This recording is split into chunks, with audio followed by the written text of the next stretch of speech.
স্বাগত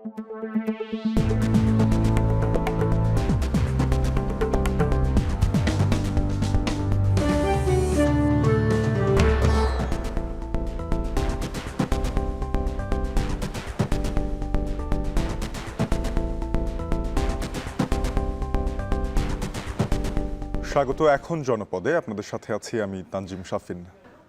চাঁদপুরের লাইটার জাহাজে শ্রমিক হত্যার ঘটনায় ৬ জনের পরিচয় শনাক্ত। হাসপাতালে স্বজনদের ভিড়, দুপুরের পর মরদেহ হস্তান্তর হবে।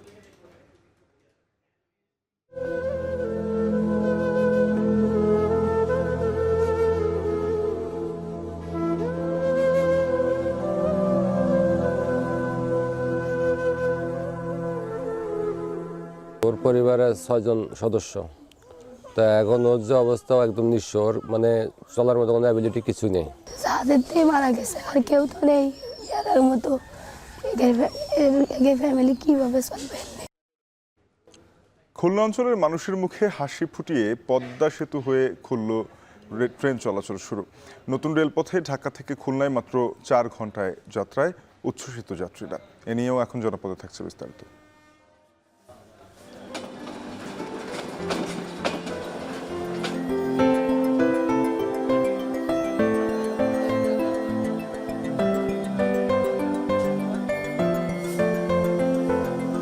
বাসের চাইতে তো অনেক ভালো, কারণ বাসে আমাদের রাস্তা অনেকক্ষণ জ্যামে বসে থাকতে হয়। আমরা খুবই খুশি। আমি ছোটবেলায় খুলনায় ছিলাম, তখন যাতায়াত স্টিমার ছাড়া উপায় ছিল না। আমরা যেন দিনে 4 বার খুলনা থেকে ঢাকা এবং ঢাকা থেকে খুলনা আসতে পারি। ঢাকা খুলনা নতুন রেলপথে ট্রেন যাত্রার খবর জানাবো, তবে শুরুতেই থাকছে চাঁদপুরে 7 জন নিহতের ঘটনার বিস্তারিত। চাঁদপুরে লাইটার জাহাজ শ্রমিক হত্যার ঘটনায় 6 জনের পরিচয় নিশ্চিত করা গেছে। হাসপাতালে জড়ো হয়েছেন নিহতদের স্বজনরা। ময়নাতদন্তের পর মরদেহ হস্তান্তর করা হবে বলে জানিয়েছে পুলিশ। এ বিষয়ে বিস্তারিত জানাতে চাঁদপুর জেনারেল হাসপাতাল থেকে যুক্ত হয়েছেন সহকর্মী তালহা জুবায়ের। তালহা, নিহতদের সম্পর্কে কি জানতে পেরেছেন? কখন নাগাদ মরদেহ হস্তান্তর প্রক্রিয়া শুরু হতে পারে?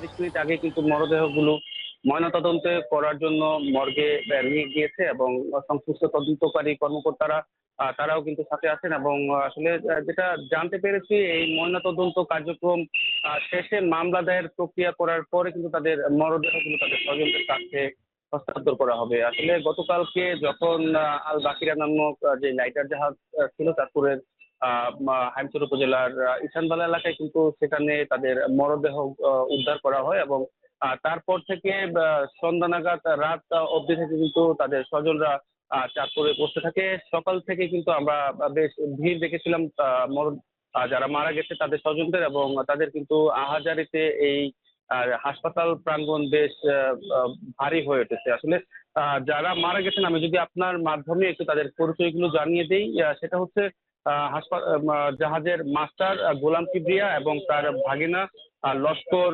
তিনি ছিলেন শেখ সবুজ। তাদের উভয়েরই বাড়ি ফরিদপুর সদর উপজেলায়। তাছাড়া আমিনুল মুফতি নামে একজন মারা গেছেন, তার বাড়ি হচ্ছে নড়াইল। এবং মোহাম্মদ মাজেদুল ইসলাম, তিনি মাগুরার সন্তান। তাছাড়া সজিবুল ইসলাম, তিনিও মাগুরার। এবং জাহাজের ইঞ্জিন চালক ছিলেন সালাউদ্দিন, তিনিও কিন্তু নড়াইলের সন্তান ছিলেন। তো আসলে আরেকজন যিনি রয়েছেন তার কিন্তু পরিচয় এখনো নিশ্চিত হওয়া যায়নি। তাছাড়া এই ঘটনায় একজনকে মুমূর্ষু অবস্থায় ঢাকা মেডিকেল কলেজে কিন্তু প্রেরণ করা হয়েছে। তো সব মিলিয়ে এই যে জাহাজের 8 জন সদস্য ছিলেন, তাদের 7 জনই কিন্তু মারা গিয়েছেন এবং একজন মুমূর্ষু অবস্থায় কিন্তু রয়েছে। তো আমি এই বিষয়ে আসলে কথা বলেছিলাম চাঁদপুরের পুলিশ সুপারের সাথে। তিনি যেটা বলছেন যে এই ঘটনায় হাইমচর থানায় মামলা দায়ের করার প্রক্রিয়া রয়েছে, প্রক্রিয়া চলছে, তবে এখন পর্যন্ত মামলা হয়নি বলে তিনি জানিয়েছেন। এবং একই সাথে আসলে এই ঘটনার সাথে জড়িত যারা রয়েছেন বা তারা রয়েছেন, তাদেরকে আইনের আওতায় আনার জন্য পুলিশ কাজ করছেন বলে তিনি জানিয়েছেন। তবে এখন পর্যন্ত কাউকে আটক কিংবা গ্রেপ্তার করতে সক্ষম হয়নি পুলিশ। মামলার তদন্তকারী কর্মকর্তা বলছেন যে যত দ্রুত সম্ভব তাদের ময়নাতদন্ত প্রক্রিয়া শেষ করার জন্য তারা কাজ করছেন। তো সবকিছু মিলে এই ছিল আমাদের চাঁদপুর থেকে।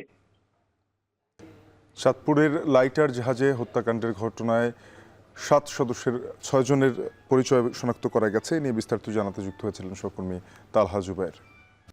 চাঁদপুরের জাহাজে নিহত 2 জনের বাড়ি নড়াইলের লোহাগড়ায়। মৃত্যুর খবরে বাড়িতে চলছে শোকের মাতম। হত্যার ঘটনায় জড়িতদের দ্রুত গ্রেপ্তারের দাবি জানিয়েছেন স্বজনরা। এ নিয়ে লোহাগড়া থেকে বিস্তারিত জানিয়েছেন ইমরান হোসেন।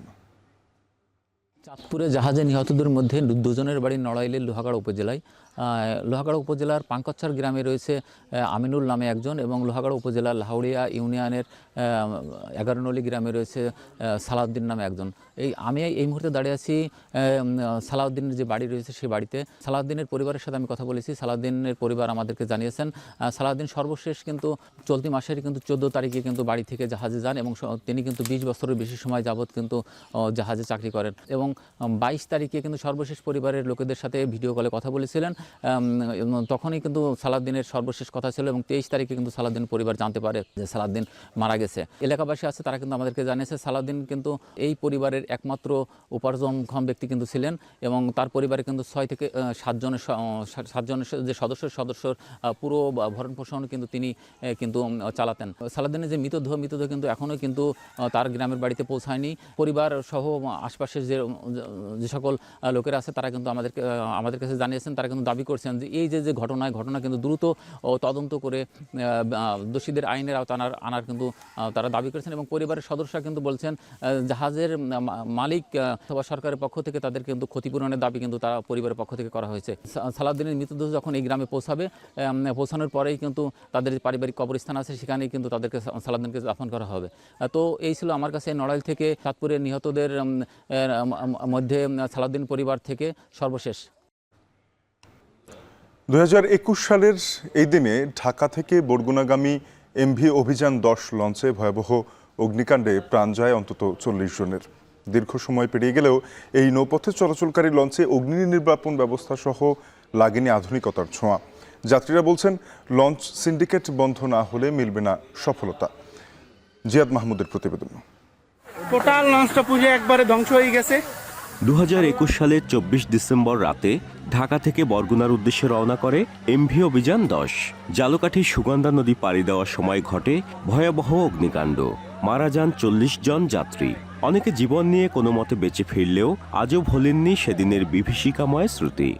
অনেক কেবিন আমার পাশেই কেবিনে 3টা বাচ্চা ছিল। লোকটা বলছে আমার সাহেবরে যেন ভাই আপনি নামলে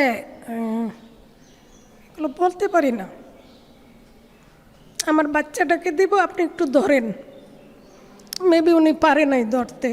এইরকম যেন ঘটনার পুনরাবৃত্তি আমাদের বরগুনা না হয় সেজন্য আমরা চাই যেন বরগুনায় আধুনিক লঞ্চ দেওয়া হয়। এদিকে দীর্ঘ সময় পার হলেও বরগুনার নৌরুটে বাড়েনি সেবার মান। নিরাপত্তা সরঞ্জাম কিংবা যাত্রী সেবায় তোয়াক্কা করছে না লঞ্চ কর্তৃপক্ষ। পুরনো লঞ্চের ধীরগতি ও নিম্নমানের সেবায় বিড়ম্বনার শিকার যাত্রীরা। বিকাল 6টার সময় উঠেছি আর এখন তো 12টার সময় আমরা পৌঁছালাম। লঞ্চে এতক্ষণ থাকতে আমাদের অবশ্যই অনেক কষ্ট হয়েছে। তারা বলতে আছে যে যাত্রী নেই সেজন্য সেবা দেয় না, কিন্তু আমরা বলতে আছি তারা সেবা দেয় না সেজন্য যাত্রী আসে না। এত লং সময়েতে তো আমাদের সবারই বিড়ম্বনায় পড়তে হয়েছে, সময়ের একটা ব্যাপার আছে। আর আমরা এখানে আসলে ঘুরতে এসেছি, কাজে টাইমিংয়ের তো একটা সমস্যায় পড়লাম। নিজস্ব নৌযানের সংকট থাকায় ভাড়া করা লঞ্চ দিয়ে ব্যবসা পরিচালনা করছে এমকে শিপিং লাইন্স। এদিকে যাত্রী সংকটের অজুহাতে বন্ধ করে রাখা হয়েছে ঢাকা আমতলী রুটের লঞ্চ যোগাযোগ। যাত্রীদের অভিযোগ এ বিষয়ে উদাসীন বরগুনা নৌবন্দর কর্তৃপক্ষ। তবে কর্তৃপক্ষ জানান লঞ্চ মালিকদের সাথে যোগাযোগ অব্যাহত রয়েছে। ভাড়া করেন এইটি আমরা এত দূর তার ইন্টারনাল ব্যাপার তো আমরা জানি না। এই সব ব্যাপারে আমরা কি বলতে পারি, ভাড়া করে না নিজেদের লঞ্চ না কি আমরা জানি না। এটা আমাদের জোর প্রচেষ্টা আছে যে নদীপথের লঞ্চগুলো তারা নিয়মিত পরিচালনা করুক, এই নিয়ে তাদের লগে প্রতিনিয়ত আলাপ আলোচনা আমাদের হচ্ছে। দক্ষিণবঙ্গের প্রাচীন দুটি নৌরুট ঢাকা বরগুনা এবং ঢাকা আমতলী। এই নৌরুটে নিরাপদে ভ্রমণ নিশ্চিত করতে আধুনিক লঞ্চ সার্ভিস চালুর পাশাপাশি নৌ সেক্টরটিকে পুরোপুরি সিন্ডিকেট মুক্ত করার দাবি স্থানীয়দের। জিয়াদ মাহমুদ, এখন বরগুনা। অবশেষে খুলনা অঞ্চলের মানুষের মুখে হাসি ফুটিয়ে পদ্মা সেতু হয়ে শুরু হলো ট্রেন চলাচল। নতুন এই রেলপথে ঢাকা থেকে খুলনার দূরত্ব কমল 212 কিলোমিটার, আর তাতে সাশ্রয় হলো দীর্ঘ সময়ও। এতে উচ্ছ্বসিত খুলনা, যশোর, বেনাপোল সহ এই অঞ্চলের যাত্রীরা। আরও জানাচ্ছেন তরিকুল ইসলাম। খুলনা রেল স্টেশন ভোর 5টা বাজতেই লোকে লোকারণ্য। উদ্দেশ্য খুলনা থেকে ঢাকা ট্রেন ধরা। মাত্র 4 ঘন্টায় খুলনা থেকে ঢাকা পৌঁছাবে জাহানাবাদ এক্সপ্রেস নামে ট্রেনটি। দ্রুত যাত্রা আর ঐতিহাসিক মুহূর্তকে স্মরণীয় করে রাখতে শীত উপেক্ষা করে মানুষ ছুটে এসেছে খুলনা রেল স্টেশনে। কেউ বলছেন স্বপ্নযাত্রা, আবার কেউ বলছেন বহুল প্রত্যাশিত যাত্রা। সবকিছু ছাপিয়ে অবশেষে খুলনা থেকে নড়াইল হয়ে পদ্মা সেতু দিয়ে কমলাপুর রেল স্টেশনে পৌঁছাবে। এই যাত্রার ও তারিখটা যেন দক্ষিণবঙ্গের মানুষের হৃদয়ে গেঁথে থাকবে। শুধু প্রথম যাত্রার সাক্ষী হতেই অধিকাংশ মানুষ এই ট্রেনে ঢাকার উদ্দেশ্যে যাত্রা করেছেন। খুব আনন্দ লাগতেছে আর কি, কারণ ট্রেন এইভাবে যাবে কোনোদিন কল্পনার বাইরে ছিল আর কি। নতুন ট্রেন, নতুন এর জন্য মধ্যরাত্রে উঠে এটা দেখার জন্য আসছি। স্বপ্ন বাস্তবায়নের শরীক হওয়ার জন্য, প্রথম দিনে ভ্রমণ করার জন্য আমরা আজকে যাচ্ছি। শুধু ট্রেন যাত্রার উদ্দেশ্যে যাওয়া, আবার এই ট্রেনে ব্যাক করবে ইনশাল্লাহ। একসময় খুলনা থেকে ঢাকা যাত্রা ছিল সময় সাপেক্ষ ব্যাপার। লঞ্চ বা স্টিমারে চড়ে যেতে হতো ঢাকায়, সময় লাগতো 1.5 থেকে 2 দিন। আবার বাসে চড়ে নদী পাড়ি দিয়ে সময় লাগতো 10 থেকে 12 ঘন্টা। বয়োবৃদ্ধরা অতীতের সেই স্মৃতি খুঁজে ফিরছেন এই ট্রেন যাত্রার সাক্ষী হয়ে। ঢাকায় 3-4 ঘন্টায় চলে যাওয়া মানে অনুভূতি তো খুলনার মানুষের জন্য অনুভূতিটাই অন্যরকম। সকালে ট্রেনে উঠলে মানুষ যা ঢাকাতে অফিস করতে পারবে। বহু আকাঙ্ক্ষিত, আমরা খুবই খুশি। প্রথম ট্রেনে যাত্রী হতে পেরে নিজেকে অনেক সৌভাগ্যবান মনে করছি। খুলনা ঢাকা জাহানাবাদ এক্সপ্রেস ট্রেন যাত্রার সাক্ষী হয়েছেন রেলওয়ের ঊর্ধ্বতন কর্মকর্তারাও। খুলনায় ছুটে এসেছিলেন মহাপরিচালক সহ অনেকেই। রেলযাত্রার এই শুভক্ষণে খুলনা ঢাকা রুটে একাধিক ট্রেন চলাচলের পরিকল্পনার সুসংবাদের কথা জানালেন এই কর্মকর্তা। আজকে থেকে ট্রেন যাত্রা শুরু হলো এবং এটা অব্যাহত থাকবে এবং পর্যায়ক্রমে ট্রেনের কোচের সংখ্যা এবং ইঞ্জিনের সংখ্যা যখন আমাদের বৃদ্ধি পাবে, পর্যায়ক্রমে আমরা ট্রেন সংখ্যা আরও বাড়িয়ে দেব। 12টি বগি নিয়ে যাতায়াত করা জাহানাবাদ এক্সপ্রেস ট্রেন প্রতিদিন খুলনা থেকে ঢাকার উদ্দেশ্যে ছাড়বে সকাল 6টায়, আর রাত 8টায় খুলনার উদ্দেশ্যে ছাড়বে কমলাপুর থেকে। টিকিটের দাম ধরা হয়েছে শোভন চেয়ার 445 টাকা, এসি চেয়ার 851 টাকা ও এসি বাথ 1018 টাকা। একই সাথে বেনাপোল থেকে যশোর হয়ে ঢাকার উদ্দেশ্যে যাত্রা শুরু করবে রূপসী বাংলা এক্সপ্রেস ট্রেন। খুলনা থেকে ঢাকার উদ্দেশ্যে ছুটে চলেছে জাহানাবাদ এক্সপ্রেস ট্রেন, যা ছিল দক্ষিণ অঞ্চলবাসীর বহুল প্রত্যাশিত এবং স্বপ্নের মতো। প্রযুক্তির কল্যাণে সারা বিশ্ব যেমন হাতের মুঠোয় চলে এসেছে, তেমনি ঢাকা খুলনার দূরত্ব কমে এসেছে। তরিকুল ইসলাম, এখন নড়াইল। রাজশাহী অঞ্চলে কৃষির উৎপাদন বাড়াতে কৃষি ঋণের বরাদ্দ 38,000 কোটি টাকা, কিন্তু ঋণ প্রক্রিয়ার নানা জটিলতায় সরকারি এই সুবিধা না পাওয়ার অভিযোগ কৃষকদের। তাই অনেকটা বাধ্য হয়ে 4% পরিবর্তে 5 গুণ বেশি সুদে ঋণ নিতে হচ্ছে কৃষকদের। এমন অবস্থায় ব্যাংকগুলোকে কৃষি ও পল্লী ঋণ নীতিমালা অনুসরণের পরামর্শ কেন্দ্রীয় ব্যাংকের। রাকিবুল হাসানের প্রতিবেদন।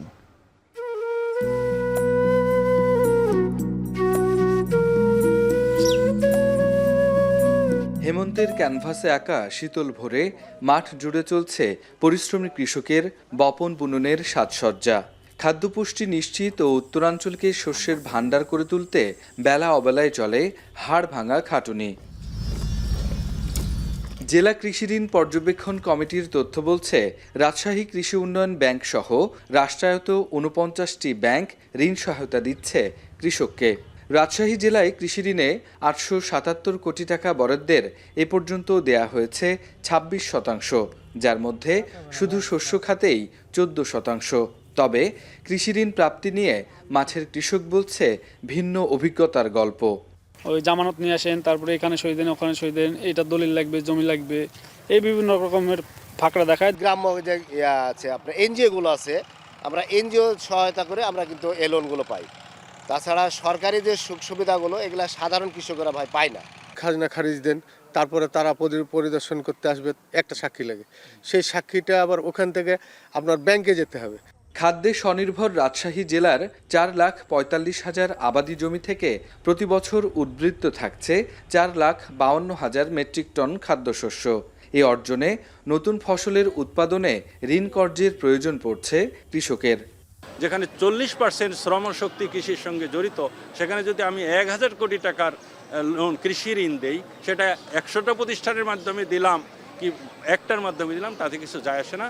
এ অবস্থায় কৃষকের চাহিদায় গেল বছরের চেয়ে মৌসুমি চাষ, তৈলবীজ ও সর্ষে ঋণ বিতরণ লক্ষ্যমাত্রা বৃদ্ধি করা হয়েছে বলছে রাজশাহী কৃষি উন্নয়ন ব্যাংক। 2022-23 অর্থ বছরে আমাদের কৃষি পল্লীর খাতে আমাদের বাজেট ছিল 1900 কোটি টাকা, যার আমরা 120% আমরা অর্জন করি। আমাদের একটা নির্দিষ্ট কিন্তু লক্ষ্যমাত্রা দেওয়া থাকে প্রতি বছর, সেটা কিন্তু আমরা শতভাগ পূরণ করি। আর উৎপাদন বাড়াতে কৃষি ঋণে বরাদ্দের অর্থ সঠিক কৃষকের হাতে তুলে দিতে ব্যবস্থা গ্রহণ করা হবে বলছে জেলা কৃষি ঋণ পর্যবেক্ষণ কমিটির সভাপতি জেলা প্রশাসক। কার্যক্রমটা চালিয়ে যাচ্ছি এবং 100% যাতে আমরা ঋণটা দিতে পারি সঠিক কৃষকদের হাতে, যে ওনারা যাতে সহজ শর্তে ঋণটা পায়।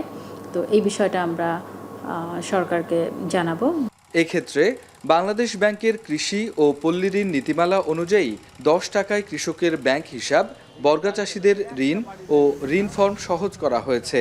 কৃষি ঋণ বিষয়ে অর্থাৎ লক্ষ্যমাত্রা, বিতরণ, আদায় বা এ সম্পর্কিত বিভিন্ন বিষয় নিয়ে প্রতি মাসে একটা মিটিং হয় এবং সেখানে কৃষি ঋণ নীতিমালা সম্পর্কিত বিষয়গুলো তারা সুন্দরভাবে ব্যাখ্যা করে বা কোনো ধরনের অভিযোগ কারো আছে কিনা বা নীতিমালা বুঝতে কোনো ধরনের মানে অস্বচ্ছতা আছে কিনা, মানে তারা বুঝতে হয়তো পারছে না, এগুলো কিন্তু তারা মনোযোগ দিয়ে শুনে এবং ওখানে তারা তাদেরকে সহায়তা করে আর কি।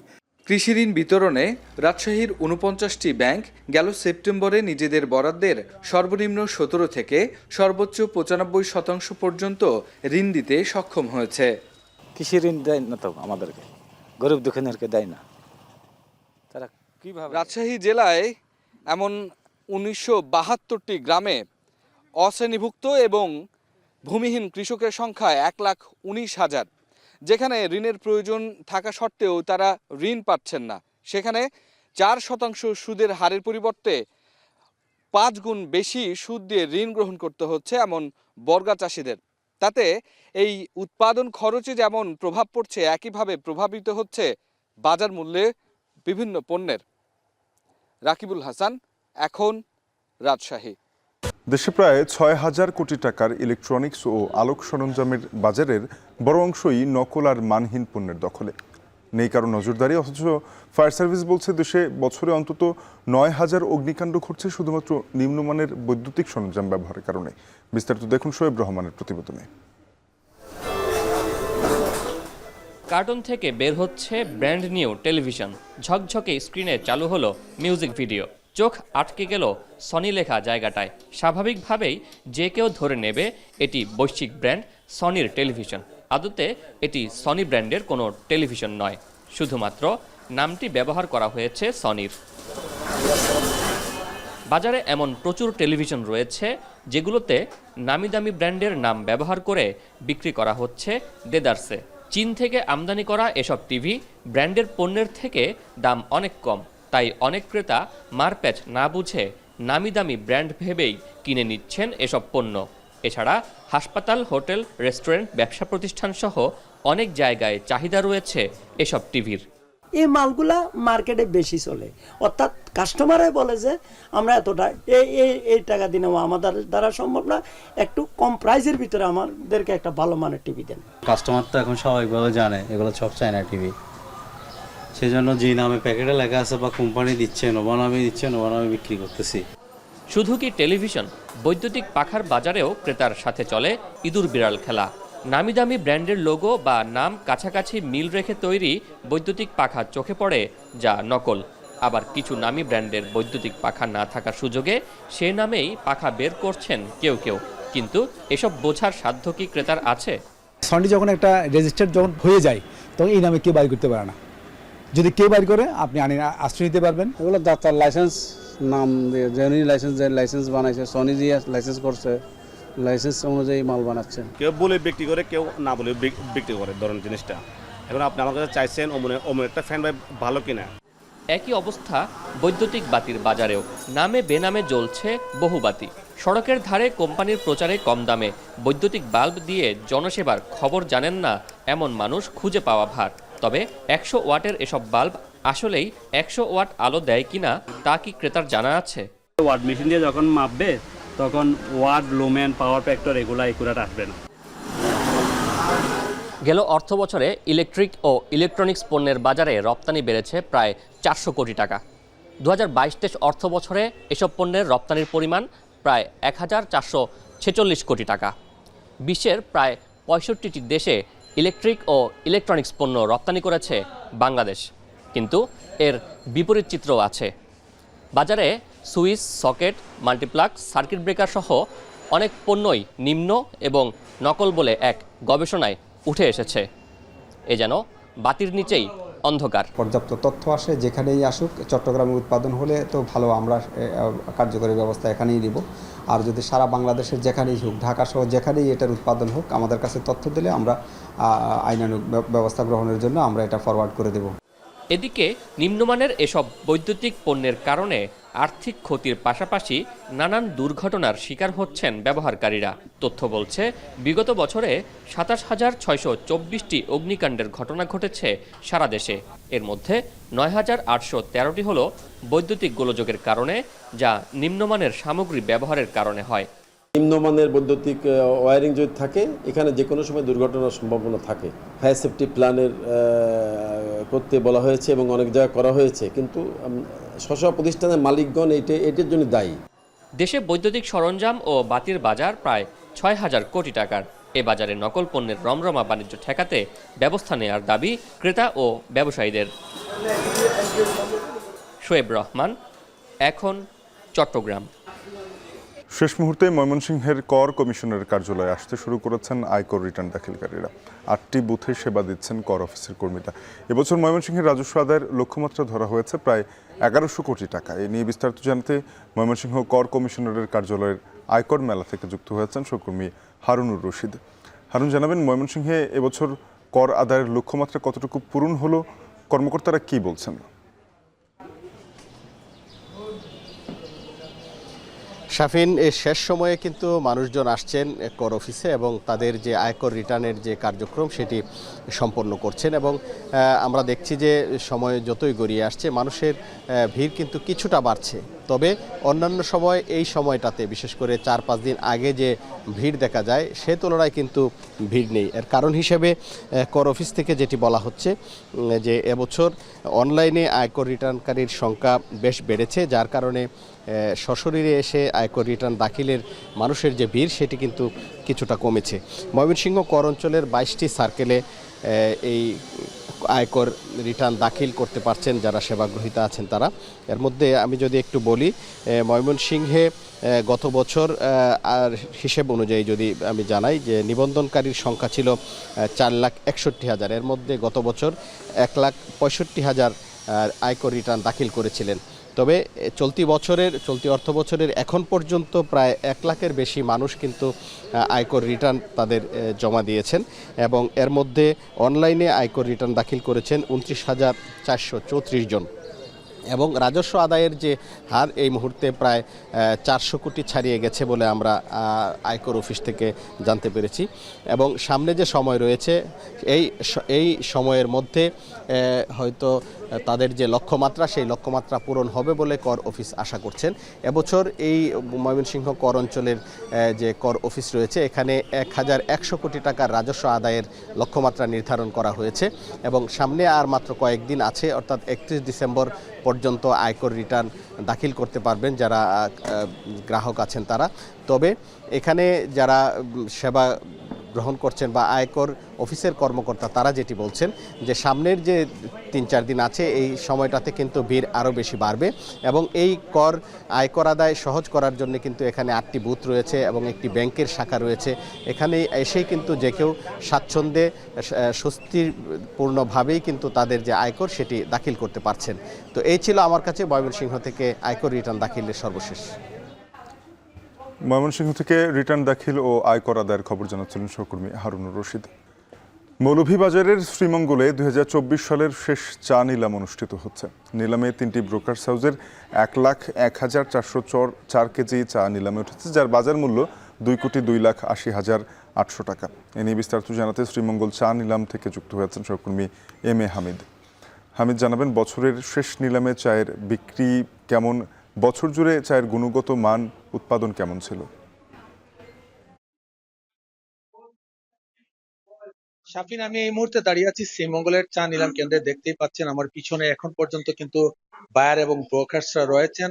কিছুক্ষণ আগে এখানে চা নিলাম শেষ হয়েছে। আজকে নিলাম পরিদর্শনে এসেছিলেন বাংলাদেশ টি বোর্ডের chairman major general Sheikh Mohammad Sarwar Hossain. উনি যখন এখানে বসেছিলেন তখন কিন্তু চায়ের আজকের যে বিট ছিল সেটা কিন্তু অনেকটা বেড়ে গিয়েছিল। আজকের অফারিং এ মোট অফারিং হয়েছিল 1,01,404 কেজি পাতা, যেখান থেকে ব্রোকার্সরা বলেছেন যে প্রায় 60 ভাগ পাতা ইতিমধ্যে বিক্রি হয়ে গিয়েছে এবং তারা বলছেন যে আজকের এই চায়ের দাম ছিল প্রায় 2,02,00,000 টাকার কিছু উপরে, অর্থাৎ 16তম চা নিলামের কথা যদি বলি সেখানে প্রায় 62,000 চা নিলামে উঠেছিল, সেখান থেকে মাত্র 22,676 কেজি পাতা বিক্রি হয়েছে। অবিক্রিত রয়েছে প্রায় 40,000 কেজি। আজকে সার্বিক পরিস্থিতি যদি বছরের বলি, চায়ের গুণগত মান তেমন ভালো ছিল না, থাকার কারণে কিন্তু চা বিক্রি কম হয়েছে এবং এবছর সারা বছরে 7,75,933 কেজি চা নিলামে উঠেছিল এবং এখান থেকে বিক্রি হয়েছে 6,74,529 কেজি, অর্থাৎ 1 লক্ষ কেজির উপরে চা কিন্তু বিক্রি হয়নি। এই ছিল আমার কাছে শ্রীমঙ্গল থেকে চা নিলাম নিয়ে সবশেষ। শাফিন। শ্রীমঙ্গল থেকে চা নিলাম নিয়ে জানাচ্ছিলেন সহকর্মী এম এ হামিদ। বিমানে বোমা বা বোমা সদৃশ্য বস্তু পাওয়া গেলে যাত্রীদের নিরাপদে সরিয়ে নেওয়া এবং বোমা নিষ্ক্রিয় বা উদ্ধার করার প্রক্রিয়ার মহড়া চলছে হযরত শাহজালাল আন্তর্জাতিক বিমানবন্দরে। এ নিয়ে বিস্তারিত জানাতে যোগ দিচ্ছেন নাইম আবির। আবির, জানাবেন আজকে যে মহড়া চলছে তার মাধ্যমে আসলে কিভাবে বোমা নিষ্ক্রিয় করা এবং যাত্রীদের নিরাপদে সরিয়ে নেওয়ার বিষয়গুলো দেখানো হচ্ছে। শাফিন, আপনি বলছিলেন যে বিমানে যে কোনো বোমা যদি পাওয়া যায় বা এরকম নিরাপত্তা সংক্রান্ত যে কোনো সমস্যা যদি তৈরি হয় তাৎক্ষণিকভাবে যে ব্যবস্থা, সেই ব্যবস্থার জন্যই কিন্তু আজ এই মহড়াটি শুরু হয়েছে। আমি যদি দেখাতে চাই আপনাকে এই মুহূর্তে আমাদের ফ্রেমে, আমি দর্শকদের আপনার মাধ্যমে দেখাতে চাই কি হচ্ছে ঠিক এখানে। দেখা যাচ্ছে যে বিমান বাংলাদেশ এয়ারলাইন্সের একটি ফ্লাইট এবং সেই ফ্লাইটে কিন্তু আমরা দেখতে পাচ্ছি যে এখানে এসে ল্যান্ড করেছে এবং এই ফ্লাইটটিতে মূলত যে বোমা পাওয়া গেছে এরকম একটি দৃশ্যপট এখানে তৈরি করা হয়েছে এবং এই দৃশ্যপটের মাধ্যমে আমরা কিছুক্ষণের মধ্যেই আমরা দেখব যে এখানে যারা সিকিউরিটির দায়িত্ব অর্থাৎ নিরাপত্তার দায়িত্ব যারা পালন করছে তারা আসলে এখানে এসে অবস্থান নিয়েছে এবং এই বিমানটি থেকে মূলত বোমা কিভাবে উদ্ধার করা হয় এবং সেই বোমাকে নিষ্ক্রিয় করা হয় সেটি আসলে আমরা দর্শকদেরকে দেখাবো এবং পুরো বিষয়টি আসলে তত্ত্বাবধান করছে সিভিল এভিয়েশন বাংলাদেশ তারা। এবং একই সাথে যদি একটু বলতে চাই যে এখানে যে দৃশ্যপটটি একটু বলে রাখতে চাই যে কক্সবাজার থেকে একটি ফ্লাইট ঢাকার উদ্দেশ্যে রওনা দিয়েছে এবং এই পথিমধ্যেই কিন্তু এখান থেকে একজন যে যাত্রী তার তরফ থেকে আসলে বলা হয়েছে যে এখানে এই বিমানটিতে বোমা পাওয়া গেছে। মূলত এরকম একটি দৃশ্যপটকে তৈরি করা হয়েছে এবং এই যে বোমাটি পাওয়া গেল সেই বোমার মাধ্যমে কিন্তু এই যাত্রীদের যে নিরাপত্তা সংকট তৈরি হলো সেই সংকটকে কিভাবে আসলে কাটিয়ে উঠবে বিমানবন্দর।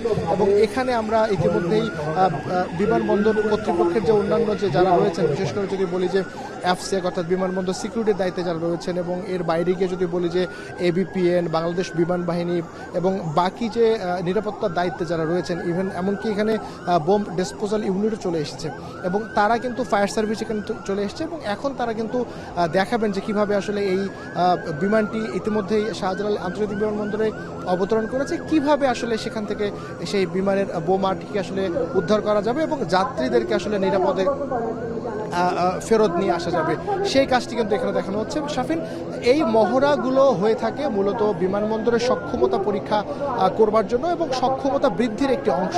এবং আর একটি বিষয় একটু বলে রাখি যে সিভিল এভিয়েশন, আন্তর্জাতিক সিভিল এভিয়েশন আইকাও এর যে রেগুলেশনস আছে যে প্রত্যেক 2 বছর অন্তর অন্তর এই প্রত্যেকটি যে আইকাওর অন্তর্ভুক্ত যে বিমানবন্দরগুলো রয়েছে আন্তর্জাতিক বিমানবন্দর, সেই বিমানবন্দরগুলোকে কিন্তু মূলত এই ধরনের মহড়া করতে হয় এবং এটি একটি নিয়মের অংশ।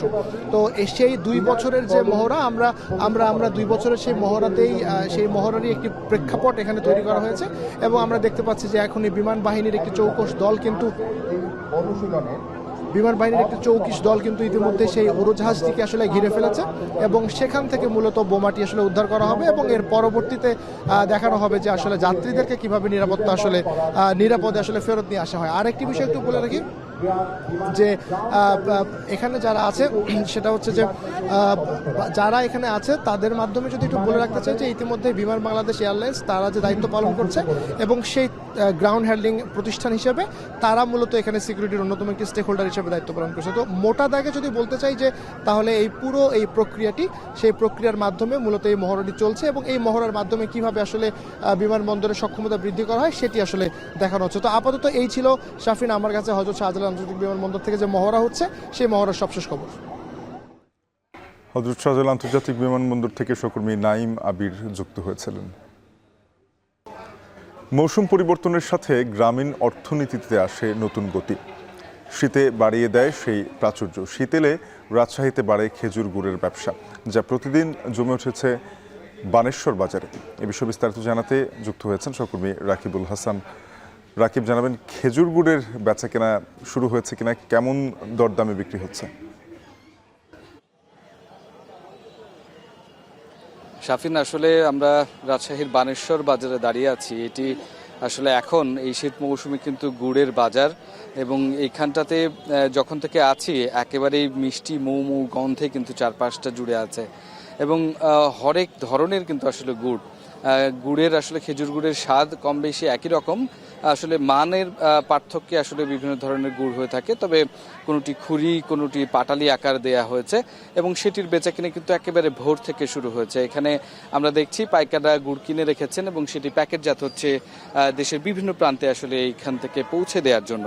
আজকের বাজার আসলে আমরা যেটি দেখেছি সকাল থেকে প্রায় 215 টাকা কেজি থেকে শুরু করে একেবারে 140 টাকা মানের পার্থক্য আসলে এই দামটি নির্ধারণ হয়ে থাকে, এবং একই সাথে এখানে কিন্তু নিলাম পদ্ধতিতেও আসলে বেচাকেনা হয়। ঠিক যেখানটাতে আমরা আছি এখানটাতে সকাল থেকে আসলে হাট বসে, এর পাশেও রাস্তাতে ভ্যানে করে আসলে বিভিন্ন গ্রাম থেকে কৃষকরা তারা তাদের উৎপাদিত গুড় নিয়ে আসেন, এবং সেই গুড় এখানে যারা পাইকাররা রয়েছেন তাদের প্রতিনিধি আসলে এইটি পরীক্ষা নিরীক্ষা করে দেখেন, ঘ্রাণ নিয়ে দেখেন এবং স্বাদ নিয়ে দেখেন। যেটি তাদের পছন্দ হয় সেটি তারা ক্যারেট এবং চুক্তিভিত্তিক আসলে কিনে নেয়। সেটিরই দাম মূলত আজকে সর্বোচ্চ 215 টাকা এবং সর্বনিম্ন 140 টাকা দরে আসলে পাওয়া গেছে। গাছিরা যেটি বলছেন মূলত যে এই সময় ঠিক পৌষের শুরু থেকে রাজশাহীতে আসলে শীতের যে আধিক্য সেটি বেড়েছে এবং গ্রামের দিকে আসলে কুয়াশাটি সবচেয়ে বেশি থাকছে, যার কারণে এখন রসের মান যেটি সেটি ভালো হচ্ছে এবং গুড়ের যে মান সেটিও আসলে ভালো হচ্ছে। এবং এখান থেকে ফরিদপুর, নারায়ণগঞ্জ, সিলেট, ঢাকা সহ বিভিন্ন জায়গা আসলে গুড় যাবে। এখানে ব্যাপারীরা আছেন, তারা বলছেন যে তারা সকাল থেকে কিনেছেন এবং সেটি প্রক্রিয়াজাত করে বিকেলের মধ্যেই তারা ট্রাকে করে বিভিন্ন প্রান্তে আসলে পৌঁছে দেবেন। কৃষি সম্প্রসারণ অধিদপ্তর বলছে রাজশাহীতে প্রায় 4টি উপজেলা থেকে আসলে খেজুরের রস সংগ্রহ হয় এবং গাছিরা তারা গুড় তৈরি করেন। প্রায় 5.5 লাখ গাছ রয়েছে এবং প্রতি বছরই এই গাছের যে সংখ্যা সেটি আসলে বাড়ানো হচ্ছে। এবারে প্রায় 32,000 মেট্রিক টন গুড় উৎপাদন হবে বলে কৃষি সম্প্রসারণ অধিদপ্তর জানাচ্ছে, এবং প্রত্যেক দিনই এখান থেকে যে গুড়গুলো যাচ্ছে, সপ্তাহের 2টি দিন আসলে হাট বসে রাজশাহীর পুঠিয়া এবং ঝলমলিয়া এলাকায়। সেখান থেকে কিন্তু দেশের বিভিন্ন প্রান্তে আসলে গুড় চলে যাচ্ছে এবং মার্চের প্রথম সপ্তাহ পর্যন্ত আসলে এই গুড়টি পাওয়া যায়। তো শাফিন, এই ছিল রাজশাহী থেকে আমার কাছে সর্বশেষ খবর। রাজশাহীর বানেশ্বর বাজার থেকে গুড়ের বেচাকেনা নিয়ে জানাচ্ছিলেন সহকর্মী রাকিবুল হাসান। চট্টগ্রামের চাকতাই খালের বাজারে অভিযান পরিচালনা করছে ভোক্তা অধিকার। সেখানে আছেন সহকর্মী কাজী মাহফুজ, চলে যাব তার কাছে। মাহফুজ, জানাবেন অভিযানে কোনো ধরনের অনিয়মের চিত্র উঠে এসেছে কিনা, কি বলছে ভোক্তা অধিকার? শাফিন, আপনি জানেন যে বেশ কিছুদিন ধরে অস্থির দেশের চালের বাজার। এখন কিন্তু আমন ধানের মৌসুম, বাজারে কিন্তু আমন ধানের যে চাল সেটি কিন্তু আসতে শুরু করেছে। এরপরও আসলে আমরা দেখতে পাচ্ছি যে কাটারি থেকে শুরু করে জিরাশাইল বিভিন্ন চালের দাম 1 মাসের ব্যবধানে বস্তা প্রতি 500 থেকে 600 টাকা পর্যন্ত বেড়েছে। আসলে ধানের মৌসুম হওয়ার পরও কেন আসলে এই দাম বাড়ছে, একই সাথে এই সমস্যাটা মিল মালিক পর্যায়ে নাকি সিন্ডিকেট পর্যায়ে নাকি বড় বড় মিলারদের পর্যায়ে, সেটি আসলে দেখার জন্যই একটু আগেই ভোক্তা অধিকার সংরক্ষণ অধিদপ্তর একই সাথে খাদ্য অধিদপ্তর যৌথ অভিযান পরিচালনা শুরু করে। আমরা এই মুহূর্তে রয়েছি চাকতাই চালের বাজার। এখানে এই মুহূর্তে যেই অটো রাইস মিলে অভিযান পরিচালনা করা হচ্ছে এটি হচ্ছে ইসহাক অটো রাইস মিল। এখানে এসে তারা যে বিষয়গুলো দেখছেন তার মধ্যে পরিষ্কার পরিচ্ছন্নতার ব্যাপারটি, অর্থাৎ এই যে এখানে চাল তৈরি হচ্ছে সেই কারখানাটি আসলে কতটুকু স্বাস্থ্যসম্মত পরিবেশে হচ্ছে, একই সাথে মূল্য তালিকা ঠিক মতো আছে কিনা এবং অন্যান্য যে বিষয়গুলো দামও যথাযথ আছে কিনা, ওজন ঠিক আছে কিনা, সেই বিষয়গুলো তারা দেখাশোনা করছেন। এবং এই অটো রাইস মিলে এসে তারা বেশ কিছু অসঙ্গতিও পেয়েছেন, বিশেষ করে অপরিষ্কার অপরিচ্ছন্ন পরিবেশে চালগুলো প্যাকেটিং হচ্ছে, একই সাথে তারা ওজনের ব্যাপারটিও দেখছেন এবং লেবেলের যে বিষয় সেটি কিন্তু এখানে তারা অসঙ্গতি পেয়েছেন, অর্থাৎ বাজার থেকে বস্তা কিনে এনে যেখানে কোনো তালিকা নেই, যেখানে মূল্য তালিকা নেই, একই সাথে এই বস্তাগুলোতে কোনো ঠিকানা নেই, ঠিকানা ছাড়া অন্য ব্র্যান্ডের নাম ব্যবহার করেই তারা চালগুলো প্রক্রিয়াজাত করছে, বিপণন করছে, বাজারে ছাড়ছে। সেই বিষয়গুলো, সেই অসঙ্গতিগুলো কিন্তু এখানে উঠে এসেছে। আমরা দেখতে পাচ্ছি এই মুহূর্তে এখানে মিল মালিক যিনি আছেন তার সাথেই ভোক্তা অধিকার সংরক্ষণ অধিদপ্তরের কর্মকর্তারা কথা বলছেন এবং এই অসঙ্গতিগুলো কেন হচ্ছে সেই বিষয়গুলো তারা জানার চেষ্টা করছেন। আমরা এখানে দেখেছি কিন্তু এই মিলে বেশ অপরিচ্ছন্ন পরিবেশে চালগুলো প্রক্রিয়াজাত করা হচ্ছে, প্যাকেটিং করা হচ্ছে এবং এই প্যাকেটিং যেখানে করছে সেখানে কিন্তু কোনো ধরনের ঠিকানা নেই, ঠিকানা ছাড়াই এই প্যাকেটিং করা হচ্ছে, মূল্য তালিকাও নেই। তো এগুলো সব বিষয় কিন্তু খাদ্য অধিদপ্তর এবং ভোক্তা অধিকার সংরক্ষণ অধিদপ্তরের যে নীতিমালা তার পরিপন্থী। সেই জায়গাতে এখানে যারা দায়িত্বে আছেন, যারা ভোক্তা অধিকারে, তারা বলছেন সেগুলো যেহেতু আইনের পরিপন্থী অবশ্যই তারা জরিমানা করবেন সেই বিষয়টি এবং আমাদেরকে জানিয়েছেন এবং তাদেরকে সতর্ক করবেন সেই বিষয়টি আমরা জানতে পেরেছি। তো সব কিছু মিলিয়ে ভোক্তা অধিকার সংরক্ষণ অধিদপ্তর এবং খাদ্য অধিদপ্তরের যে যৌথ অভিযান, সেই অভিযানের এ ছিল আমার কাছে সর্বশেষ তথ্য। শাফিন। চট্টগ্রাম থেকে কাজী মাহফুজ জানাচ্ছিলেন ভোক্তা অধিকার সংরক্ষণ অধিদপ্তরের অভিযান নিয়ে। বড়দিন ঘিরে দেশের বৃহত্তম খ্রিস্টান পল্লী মেহেরপুরের মুজিবনগর উপজেলার বল্লভপুর, ভবেরপাড়া ও রতনপুর সেজেছে বর্ণিল সাজে। সেখানে আছেন সহকর্মী মুজাহিদ আল মুন্না, যাব তার কাছে। মুন্না, বড়দিন ঘিরে প্রস্তুতি কেমন দেখছেন?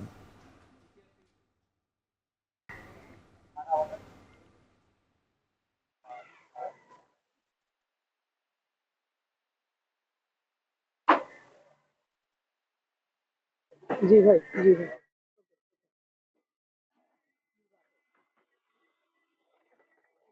শাফিন, যেমনটি বলছিলেন, বাংলাদেশের অন্যতম বড় খ্রিস্টান পল্লী হচ্ছে মেহেরপুরের মুজিবনগরে অবস্থিত। বিশেষ করে এখানকার বল্লভপুর, ভবেরপাড়া এবং রতনপুরে কিন্তু অনেক বড় গির্জা এবং পুরো পল্লীটাই কিন্তু খ্রিস্টান অধ্যুষিত এলাকা হিসেবে পরিচিত। আপনাকে জানিয়ে রাখি, আগামীকাল 25 তারিখে মেহেরপুরে যে খ্রিস্টান ধর্মদের যে সবচেয়ে বড় ধর্মীয় উৎসব বড়দিন অনুষ্ঠিত হবে। তবে আগামীকাল বড়দিন হলেও এর আনুষ্ঠানিকতা কিন্তু শুরু হয়েছে বেশ আগে থেকে। বিশেষ করে ডিসেম্বর মাসের 1 তারিখেই কিন্তু গির্জাগুলিতে ইস্টার উত্তোলনের মধ্য দিয়েই কিন্তু বড়দিনের আনুষ্ঠানিকতা শুরু হয়েছে। পরবর্তীতে বিভিন্ন পাড়া মহল্লায় গোশালা তৈরি হয়েছে, বাড়িতে বাড়িতে ইস্টার উত্তোলন করা হয়েছে এবং বড়দিনকে ঘিরে কিন্তু একটা আলোকসজ্জার মাধ্যমে এলাকাকে কিন্তু আলোকিত করা হয়েছে। বিশেষ করে এই বড়দিনকে কেন্দ্র করে আগামীকাল থেকে একটি মেলা অনুষ্ঠিত এবং এটা 1 জানুয়ারি পর্যন্ত চলবে। শাফিন, এই ছিল আমার কাছে বড়দিনের সর্বশেষ পরিস্থিতি। মেহেরপুর থেকে মুজাহিদ আল মুন্না জানাচ্ছিলেন বড়দিনের প্রস্তুতি নিয়ে। জুলাই আগস্টের গণ আন্দোলনে আশুলিয়ায় মরদেহ পোড়ানোর ঘটনায় সাবেক এমপি সহ 5 জনের বিরুদ্ধে গ্রেপ্তারি পরোয়ানা জারি করেছেন আন্তর্জাতিক অপরাধ ট্রাইব্যুনাল। এ নিয়ে ব্রিফ করছেন ট্রাইব্যুনালের চিফ প্রসিকিউটর। আমরা সরাসরি যাচ্ছি সেখানে। যেটা পাওয়া যায় যে এই ঘটনার সময়ে গুলিবর্ষণের সাথে ঢাকা 19 আসনের সেই সময়ের যে এমপি ছিল সাইফুল ইসলাম, সে নিজ হাতে অস্ত্র নিয়ে গুলিবর্ষণ করেছে পুলিশের পাশাপাশি ছাত্রলীগকে নিয়ে। তিনি সহ এই লাশ পোড়ানোর ঘটনার সাথে সেই সময় কর্মরত 4 জন পুলিশ অফিসারকে আমরা শনাক্ত করেছি। এই 4 জন আর সাইফুল ইসলাম ঢাকা 19-এর এমপি সেই সময়ের, তার বিরুদ্ধে আমরা গ্রেপ্তারি পরোয়ানা জারির জন্য আবেদন করেছিলাম। আদালত গ্রেপ্তারি পরোয়ানা জারি করেছেন আজকে, বলেছেন ইমিডিয়েটলি তাদেরকে অ্যারেস্ট করে আদালতে সোপর্দ করার জন্য এবং এই গ্রেপ্তার করা মাত্র তাদেরকে আদালতের কাছে সোপর্দ করতে হবে এবং পরবর্তী 26শে জানুয়ারিতে এই মামলার জন্য পরবর্তী তারিখ। সরাসরি যুক্ত হয়েছিলাম আন্তর্জাতিক অপরাধ ট্রাইব্যুনালে। এখন জনপদ শেষ করছি। এখন টেলিভিশনের ওয়েবসাইট দেখতে ভিজিট করুন www.এখন.tv। যুক্ত থাকুন ফেসবুকে facebook.com/tv.এখন এবং ইউটিউবে দেখতে ভিজিট করুন youtube.com/c/echontv।